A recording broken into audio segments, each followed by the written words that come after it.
I just wanted to take a moment to uh, discuss peace building, anti-violence advocacy, and the just war in abbreviated form, and how that relates to the three Abrahamic faiths.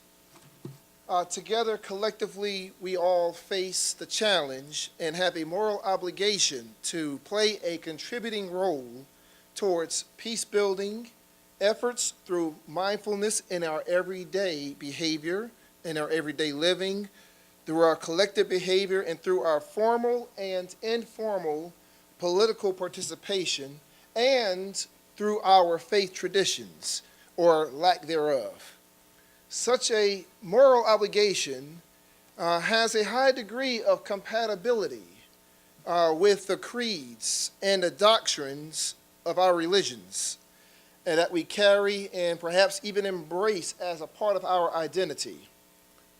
Now, all of us collectively function or exist as a microcosm of some of the world's major faith traditions, and the challenge further entails being able to visualize the possibility of creating a climate that is conducive to collective reconciliation between the various faith traditions, such that dissent over religious doctrine and polity can exist and be fully expressed while accompanied by a wholehearted appreciation for those whose religious affiliations, beliefs, and their practices somehow falls a little bit short of our own personal convictions. Now, my late grandmother, one of my late grandmother's favorite sayings was the expression, "A little bit of knowledge can be a dangerous thing." Just a little bit of knowledge can be a dangerous thing. And what that expression describes is how human creatures, and as creatures of habits, can catch just a glimpse of that which is considered much greater, and ultimately cause more harm than good by failing to admit or even to acknowledge that there lies much more to learn about a particular industry, institution, or even a population or group of people. And the same can extend to our own faith tradition and faith traditions of others. Such a flawed practice, how does it occur in everyday life? Let's just say if a person reads a couple of chapters in a single volume medical book, just as an illustration, that was written for a lay audience. And then, or let's just say that is accompanied by some sensationalized, non-empirical literature on health and medical knowledge. It's just that little bit of glimpse of medicine and healthcare, and then all of a sudden, in turn, mistakenly think that trained physicians suddenly become irrelevant. Just a little bit of knowledge can be a dangerous thing. It becomes consequential and very unproductive for one to draw a conclusion on all or most of Christianity through watching those few hand-picked celebrity televangelists on television or hearing one of their many imitators. It becomes consequentially regressive to believe that Islam is based on its skewed portrayals by Western media markets that are driven by ratings to have as many viewers as possible to become emotionally hooked. Because in essence, the biggest aspect of the media industry is not to so much inform the public of essential ideas and information, but the biggest aspect of the media industry is the fact that it is a business first, and it needs consumers. And so one of the things that unites Christians and Muslims is the idea that they are both prone to sectarian movements that use the name Christianity, that use the name Islam, and their teachings, their beliefs, and their practices are far removed from their respective traditions. And so what can happen is that fear, hatred, and a broad host of xenophobic tendencies can become manufactured fortified with all there, and when all there is to know about a particular religion, racial group, ethnic group, and their gender-based intersections can become realized based on that which makes the headlines. A little bit of Christianity is not the same as Christianity itself, but a little bit of Christianity can be a dangerous thing. Just as a little bit of knowledge, just a little bit of Christianity can be a dangerous thing, because a truncated version, rather than Christianity itself, may also cause great human harm. By referring to the 16th century reformer Martin Luther's two kingdoms ethic, that entails, in the words of John L. Thompson, he describes the two kingdoms ethic as the belief that God wants our faith and trust, that's one, and he also wants our love. Now, it can become dangerous, or at least problematic, if we run with the belief that because of faith, good works and love for neighbor become just simply optional rather than obligation, because after all, faith is what God really wants. And when the belief that good works and love for neighbor become optional rather than obligatory as a manifestation of our faith that we claim, one of the great challenges, of course, secular humanists may disagree that the main problem with good works alone entails the idea that at its best, good works carries with it the contamination of the sinful nature of the human creature.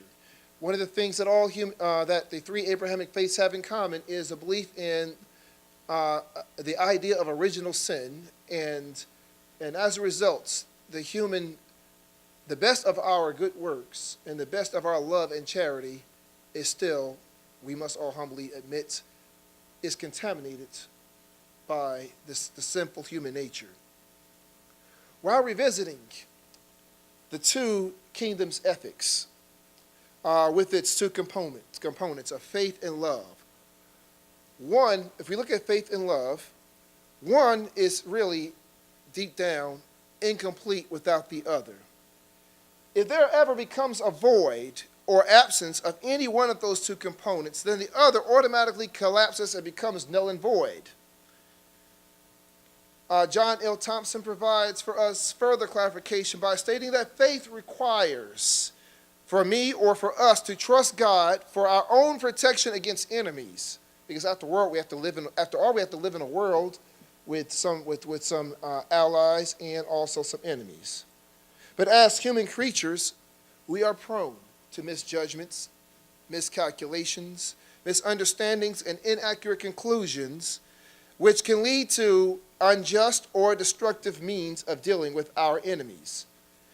Thompson also states that love requires me to protect my neighbor, or for us to protect our neighbor. At times, protecting one's neighbor entails protecting one's enemies. And because we cannot assume that our personal or collective enemies are also God's enemies, that troubles this whole idea of how we should treat our enemies in the first place. A little bit of Christianity can become dangerous when one takes a self-righteous approach by appealing to their profession of faith as a means of exemption from any moral obligation to everyone or everything. When moral exemptions become embedded in one's core beliefs, then all forms of bigotry and xenophobic tendencies becomes increasingly likely to prevail. But likewise, a little bit of Islam can be dangerous. Islam is not the same as a little bit of Islam. For if we come just to abbreviate some things, the Quran does allow a minimal use of violence. in the terms of, or in the context of self-defense. But let us not be confused that there is a difference between defense and attack. Also, the Quran also encourages to resolve conflict through peaceful negotiations. The Quran acknowledges that there is diversity and that there are others, and that Muslims will always, there will always be Muslims and other religions in their midst. And also, there is never the assumption that all human beings may one day follow the same faith. And so such acknowledgments, what does that acknowledgement do?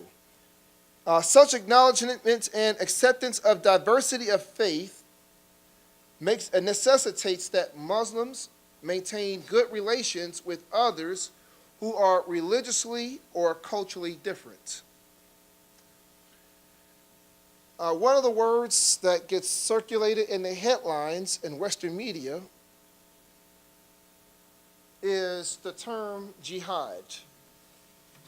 If we can just focus on not so much the truncated version of jihad, but the outer jihad, which is the effort to make one society reflect the principles of submission to God.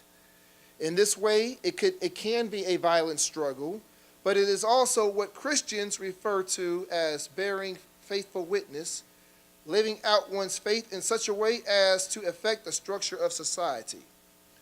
The word jihad itself comes from the Arabic root letters, JHD, transliterated into English. There's no Arabic equivalents, meaning to strive or to accept or to exert oneself in the service of God.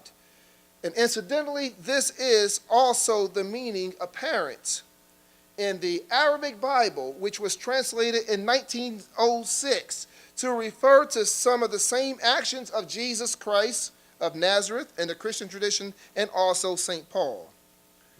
So because we're going to conclude in the next 30 seconds, as we depart from here, I did mention something about war. In the words of Advocacy, religions in general are wedged between the concept of holy war and a peaceable garden. Holy war encourages hegemonic thinking, self-righteousness, religious-motivated violence, and ethnocentrism, whereas a peaceable garden advocates tolerance at the very basic level. Now, tolerance, of course, can be exceeded by 3 other levels of intergroup relations, because tolerance is the lowest. But beyond tolerance, there is also acceptance, then there is respect, and then there is love. But a peaceable garden advocates love, dialogue beyond empty rhetoric, but with the intent to lead to productive action and respect for difference, which exceeds more tolerance and peaceful compromise. So it is up to choose holy war or a peaceable garden. Thank you very much.